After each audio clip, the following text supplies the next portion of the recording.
Hi అండి, good evening. నేను మీ ఆర్జేవీ arts college పీడీని.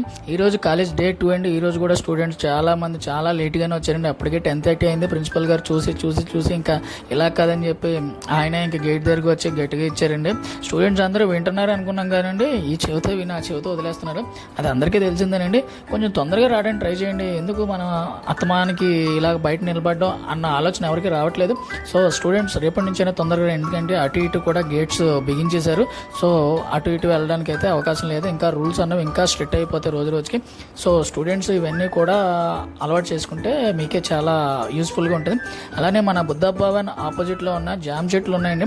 పిల్లలందరూ తెగ జాంకాయలు కోసుకుంటున్నారు. కోసుకోవడం తప్పు కదండి, కానీ కొంచెం చూసుకోండి. చెప్పులు కూడా లేకుండా వెళ్తున్నారు. అక్కడ చాలా పాములు అయితే ఉన్నాయి.